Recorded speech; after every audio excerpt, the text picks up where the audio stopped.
Good morning बच्चों।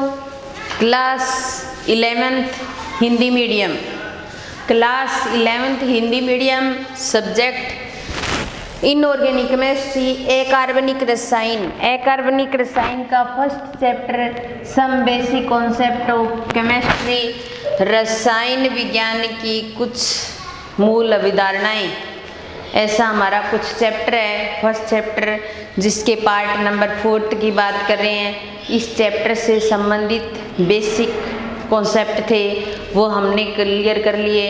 कुछ basic चीज़ें थी वो हमने सीख ली। हमने अणुभार निकालना सीख लिया, मोल्स निकालने सीख लिए। उसके अलावा हमने तुल्यांकी भार पर भी चर्चा की। मोल को अवोगाद्रो नंबर में, अवोगाद्रो नंबर को मोल्स में, मोल को वॉल्यूम में, या मोल को ग्राम में, या ग्राम को मोल में, या मोल को आयतन में, या आयतन को मोल में चेंज करना। ये हमारा टॉपिक कंप्लीट हो गया था। मैंने बोला भी था आपको कि मैं ये बेसिक चीज़ें करवाऊंगी, इस चैप्टर में यूज की जाएंगी, और ये बेसिक चीज़ें मैंने करवा दी। अब हम चैप्टर के एक टॉपिक को लेकर के चर्चा करेंगे। आज हमारे चैप्टर के अंदर फर्स्ट टॉपिक आता है रसायन विज्ञान का महत्व। आप सभी जानते हैं कि रसायन विज्ञान का बहुत महत्व है हमारे जीवन में। हम सुबह उठने से लेकर के शाम को सोते हैं तब तक केमिस्ट्री का उपयोग करते हैं, रसायन विज्ञान का उपयोग करते हो। आप सुबह उठते ही पानी पीते हो, पानी क्या है? केमिस्ट्री है। वाटर H2O क्या है? केमिस्ट्री है। उसके बाद में आप चाय पीते हो, चाय के अंदर चीनी डालते हो आप, तो ग्लूकोज डाल रहे हो, ग्लूकोज क्या है? केमिस्ट्री है।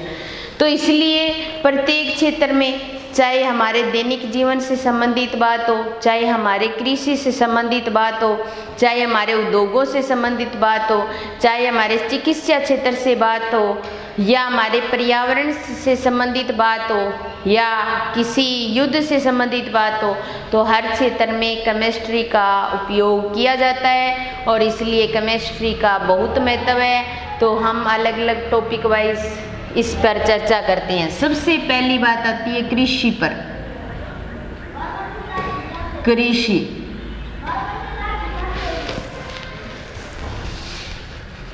हमारा जो देश है, भारत देश कृषि प्रधान देश है।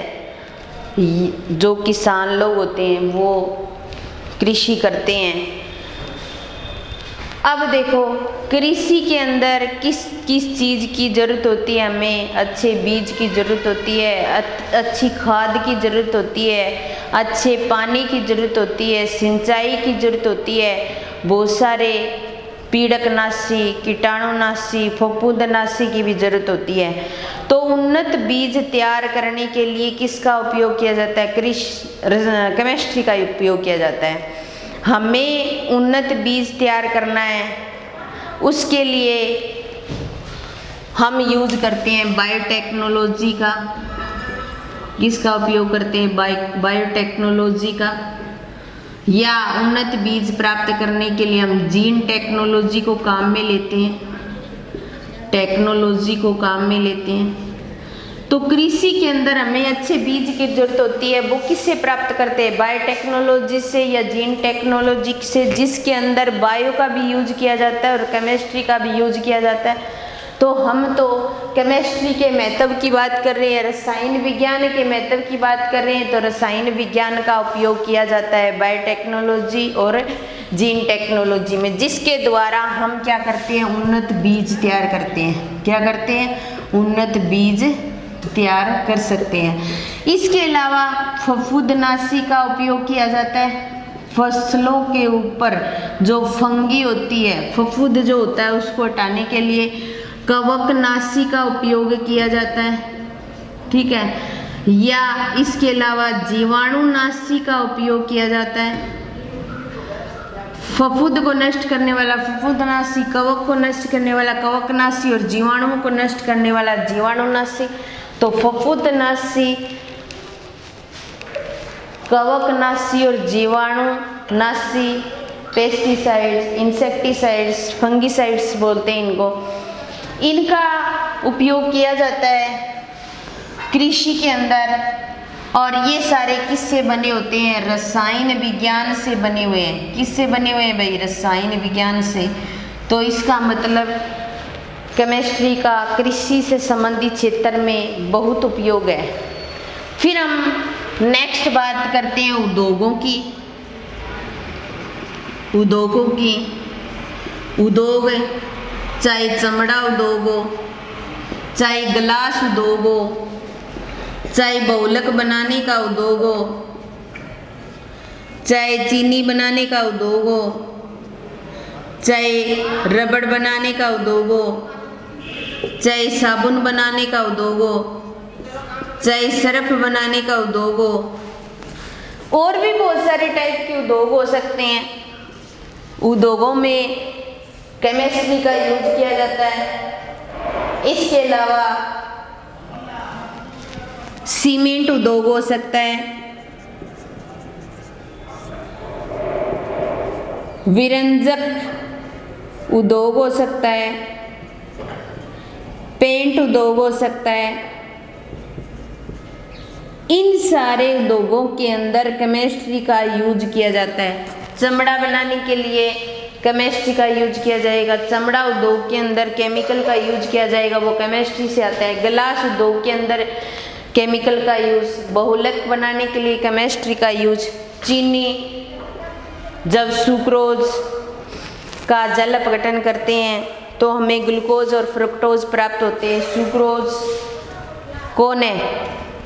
चीनी। रबड़ बनाने के लिए साबुन, सर्फ, सीमेंट या विरंजक या पेंट उद्योग, जितने भी टाइप के उद्योग होते हैं उनके अंदर केमिकल का यूज किया जाता है। और वो केमिकल कहाँ से प्राप्त होता है? हमें रसायन विज्ञान से प्राप्त होता है। इसका मतलब औद्योगिक क्षेत्र के अंदर भी रसायन विज्ञान का उपयोग किया जाता है। तीसरी हम बात करते हैं स्वास्थ्य व चिकित्सा क्षेत्र में। स्वास्थ्य या चिकित्सा क्षेत्र में, स्वास्थ्य या चिकित्सा क्षेत्र के अंदर आपको बुखार हो जाता है, आप टेबलेट ले रहे हो पैरासीटामोल, किससे बन रही है? केमिस्ट्री से।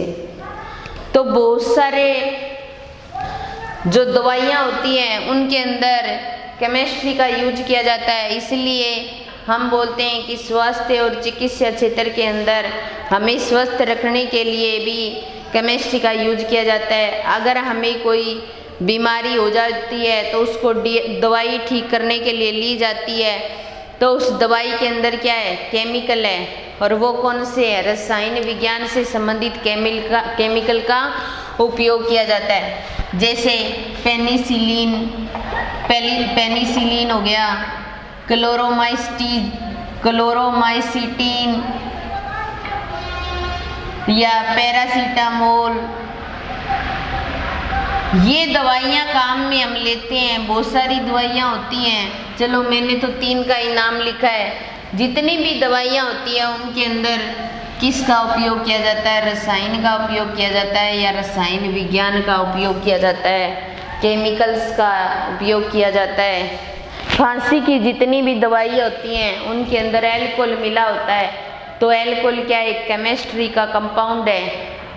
कहाँ से आया है? रसायन विज्ञान से। तो रसायन विज्ञान का चिकित्सा के क्षेत्र में बहुत महत्व है। इसके अलावा सिस्प्लास्टीन व टैक्सोल, ये जो मेडिसिन्स होती हैं ये कैंसर इलाज के लिए यूज की जाती हैं। तो कैंसर इलाज के लिए या कैंसर का उपचार करने के लिए भी केमिस्ट्री का यूज किया जाता है। या एड्स के लिए एक होती है AZT, एजिडोमाइसिटिन, ये एड्स के इलाज के लिए AZT का यूज किया जाता है। ये भी क्या है? केमिस्ट्री से संबंधित बात है। या जल को स्वच्छ रखने के लिए या शुद्ध करने के लिए हम उपयोग में लेते हैं विरंजक चूर्ण। क्या लेते हैं? विरंजक चूर्ण काम में लेते हैं हम। क्लोरीन काम में लेते हैं हम। तो ये कहाँ से प्राप्त हुई है? हमें रसायन विज्ञान से प्राप्त हुई हैं, रसायन विज्ञान से प्राप्त हुई हैं हमें। तो इसलिए रसायन विज्ञान का स्वास्थ्य और चिकित्सा के क्षेत्र में भी बहुत उपयोग किया जाता है।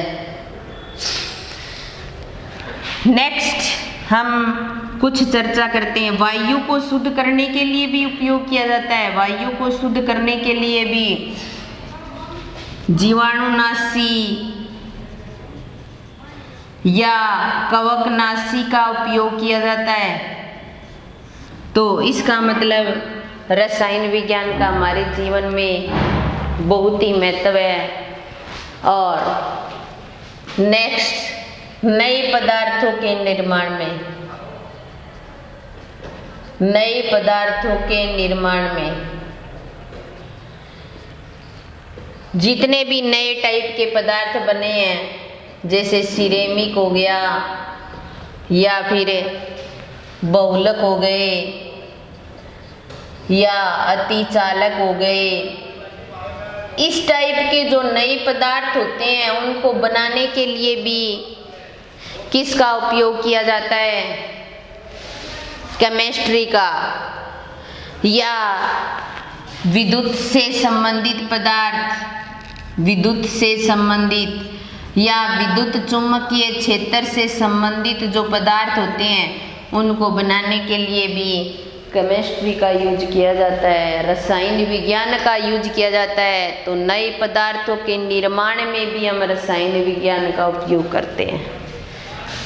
नेक्स्ट आता है युद्ध के क्षेत्र में। युद्ध के क्षेत्र में, युद्ध के क्षेत्र में बहुत सारे केमिकल्स का यूज किया जाता है। जैसे युद्ध के क्षेत्र में हम यूज कर रहे हैं TNT का, डायनामाइट का, परमाणु बम का, या इसके अलावा बहुत सारी विषैली गैस का, विषैली गैसों का। अब देखिए युद्ध के क्षेत्र में TNT हो गया, डायनामाइट हो गया, परमाणु बम हो गया, विषैली गैसें हो गई, ये सारे किससे बने हैं? केमिस्ट्री से। इनके अंदर केमिकल्स का यूज किया गया है। तो युद्ध के क्षेत्र में भी रसायन विज्ञान का बहुत महत्व है। क्या है भाई? रसायन विज्ञान का युद्ध के क्षेत्र में भी बहुत महत्व है। तो ये हमने फर्स्ट चैप्टर का हमारा टॉपिक एक एक टॉपिक वाइज अब हम करेंगे इस चैप्टर को, और हमने जो बेसिक कॉन्सेप्ट भी किए हैं उनका भी हम यूज करेंगे यहाँ। अब देखना बेसिक कॉन्सेप्ट करने के बाद में आपके लिए चैप्टर कितना आसान बन जाएगा। कृषि के क्षेत्र में बायोटेक्नोलॉजी, जीन टेक्नोलॉजी के द्वारा उन्नत बीज तैयार करते हैं। फफूंदनाशी, कवकनाशी, जीवाणुनाशी में भी रसायन का यूज किया जाता है। उद्योगों के क्षेत्र में चाहे चमड़ा उद्योग हो, चाहे गिलास उद्योग हो, चाहे बहुलक उद्योग हो, चीनी उद्योग हो, रबड़ उद्योग हो, साबुन उद्योग हो, या सीमेंट उद्योग हो, या पेंट उद्योग हो, किसी भी टाइप का उद्योग है उसके अंदर केमिकल का यूज किया जाता है।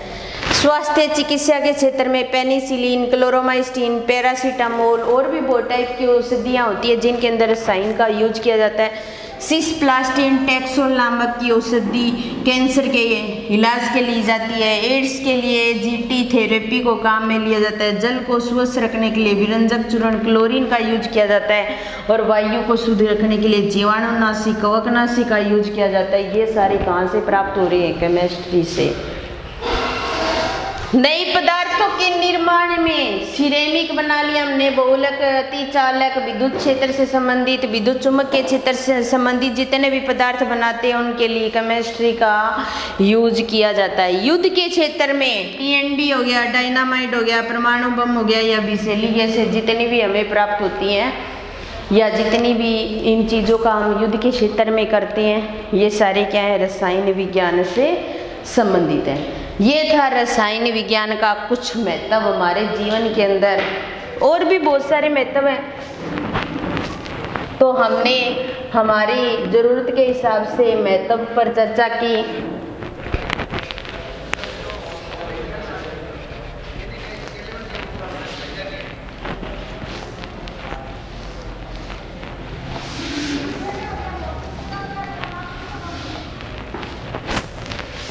अब हम नेक्स्ट बात करते हैं द्रव्य की प्रकृति।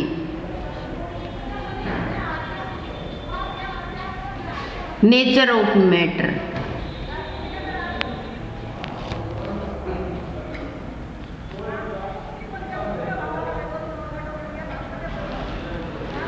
नेचर ऑफ मैटर, द्रव्य की प्रकृति। द्रव्य कितने प्रकार के होते हैं, कौन से द्रव्य का कब यूज किया जाता है, किस टाइप का होता है, उसका आकार कैसा होता है, उसे रिप्रेजेंट कैसे करते हैं, इसके आधार पर इसे दो भागों में बांटा जा सकता है। द्रव्य का भौतिक वर्गीकरण। एक तो क्या होता है, द्रव्य का भौतिक वर्गीकरण होता है, और दूसरा होता है द्रव्य का रासायनिक वर्गीकरण। द्रव्य का रासायनिक वर्गीकरण।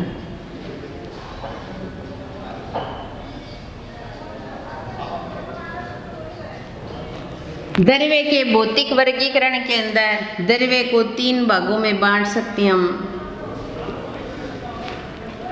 पहली आती है ठोस अवस्था, या इसे ऐसे भी बोला जा सकता है द्रव्य की अवस्था।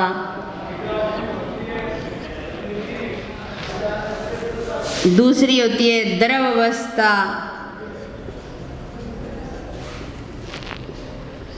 और तीसरी होती है गैस अवस्था। गैस अवस्था। तो द्रव्य का भौतिक वर्गीकरण, भौतिक वर्गीकरण के अंदर तीन भागों में बांटा जा सकता है द्रव्य को, ठोस अवस्था में, द्रव अवस्था में और गैस अवस्था में। ठोस अवस्था की बात करें हम, द्रव्य के जो कण होते हैं वो बिल्कुल ऐसे सटे हुए पाए जाते हैं, क्लोज पैकिंग कह सकते हैं अपने, बिल्कुल एक दूसरे के साथ पैक होते हैं, इधर उधर हिल डुल नहीं सकते, गति नहीं कर सकते, मूवमेंट नहीं कर सकते। ये अवस्था कौन सी होती है, ठोस अवस्था होती है। और ठोस अवस्था के आकार और आयतन की बात करते हैं हम, तो ठोस अवस्था का आकार भी क्या होता है, निश्चित होता है, और आयतन भी क्या होता है, निश्चित होता है। एग्जाम्पल जैसे लकड़ी हो गया, लोहा हो गया, ऐसे तो नहीं लकड़ी का टुकड़ा एक यहाँ है एक यहाँ है एक यहाँ, ऐसे तो नहीं होता, बिल्कुल एक दूसरे के साथ सटे हुए पाए जाते हैं, बीच में कोई स्पेस नहीं होता, बिल्कुल क्लोज पैकिंग होती है, एक दूसरे के साथ ऐसे जुड़े हुए मिलते हैं आपको। तो इसका मतलब ठोस अवस्था के अंदर कण बिल्कुल पास पास स्थित होते हैं, बिल्कुल भी गति नहीं कर सकते। वो अवस्था कौन सी होती है, ठोस अवस्था होती है।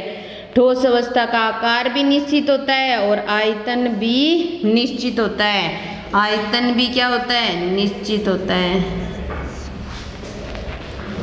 ये थी हमारी एक नंबर ठोस अवस्था।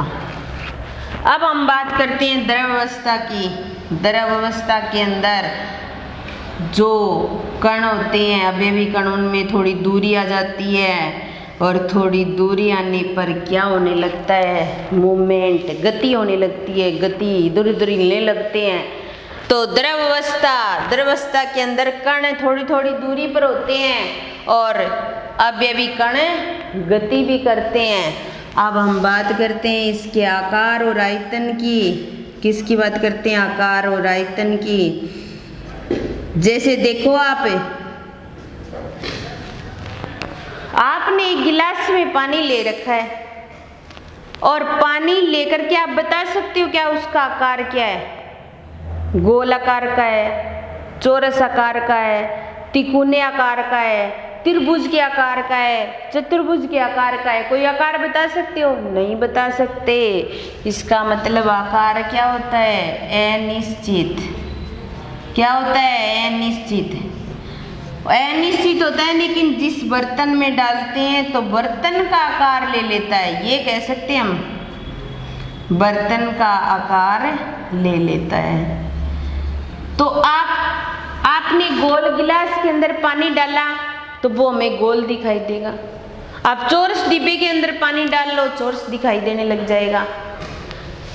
तो इसका मतलब वो क्या करता है, बर्तन का आकार लेता है। आकार क्या होता है, अनिश्चित होता है, लेकिन आयतन तो निश्चित होता है। आयतन तो निश्चित होता है। आपने एक गिलास के अंदर 100 ml पानी लिया, एक बीकर के अंदर 500 ml पानी लिया, बता सकते हो हमारे पास में आयतन कितना है? 500 मिलीलीटर है। 500 ml लिया है हमने 1 लीटर लिया है, 2 लीटर लिया है, बता सकते हैं हम। तो इसलिए आयतन क्या होता है? निश्चित होता है। फिर हम गैस अवस्था की बात करते हैं। गैस अवस्था के अंदर कण बहुत दूरी पर हो जाते हैं, मतलब बहुत ज़्यादा इधर उधर गति कर सकते हैं। तो इसका मतलब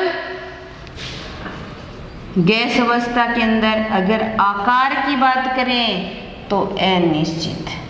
आप नहीं बता सकते कि हमारे पास गोलाकार आकार की गैस है या चौरस आकार की गैस है या त्रिभुज के आकार की गैस है, बता सकते हैं क्या? नहीं बता सकते।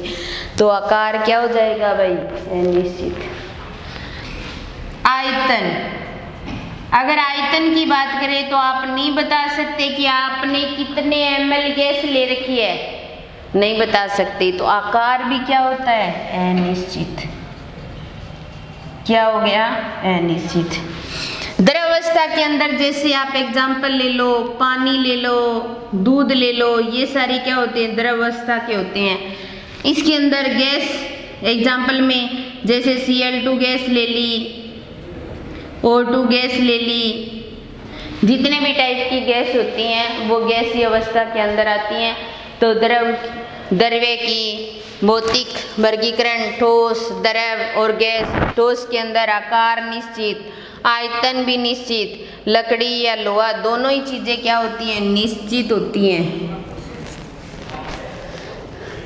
द्रवावस्था में अवयवी कण थोड़ी दूरी पर हो जाते हैं, आकार अनिश्चित होता है, सिर्फ बर्तन का आकार ले सकता है, वैसे द्रवावस्था का कोई आकार नहीं होता। आयतन निश्चित होता है, पानी हो गया, दूध हो गया। और गैस अवस्था जिसके अंदर आकार भी अनिश्चित, आयतन भी अनिश्चित है, ना तो इनका कोई आकार होता है ना इनका कोई आयतन होता है, गैस अवस्था के अंदर शो कर सकते हैं। द्रव्य का रासायनिक वर्गीकरण तो हम नेक्स्ट क्लास में करेंगे। आज हम भौतिक वर्गीकरण कंप्लीट कर लेते हैं। हमारे पास कोई भी ठोस पदार्थ है, हम उसको ऊष्मा देंगे, ऊष्मा देंगे तो वो किस अवस्था में चला जाएगा? द्रव अवस्था में। ठीक है। ठोस का द्रव में बदलना क्या कहलाता है? गलनांक। और उसके लिए जितने टेम्परेचर बिंदु पर वो द्रवावस्था में बदलता है वो उसका गलनांक बिंदु होता है। MP से शो करते हैं, मेल्टिंग पॉइंट जिसको बोला जाता है। तो हम इसको ऊष्मा दे रहे हैं और ऊष्मा दे करके ठोस को द्रव में बदल रहे हैं, गलन करवा रहे हैं, उसका मेल्ट करवा रहे हैं उसको। गलनांक बिंदु होता है उसका, मेल्टिंग पॉइंट होता है उसका। और द्रव को वापस क्या किया जाए? ठंडा किया जाए तो वापस ठोस अवस्था में आ जाएगा। वो उसका हिमांक होता है और हिमांक के लिए जो बिंदु शो किया जाता है वो उसका हिमांक बिंदु होता है। फिर द्रव को ऊष्मा देंगे और ऊष्मा देने पर वो किस अवस्था में आ जाएगा? गैस अवस्था में आ जाएगा। और वापस क्या करेंगे? ठंडा करेंगे तो गैस से वापस द्रव अवस्था में आ जाएगा। गैस का आसवन करवा करके द्रव अवस्था में लाया जा सकता है। ठोस का द्रव में बदलना क्या कहलाता है? गलन। और इसके लिए जो बिंदु काम में लिया जाता है वो होता है गलनांक बिंदु।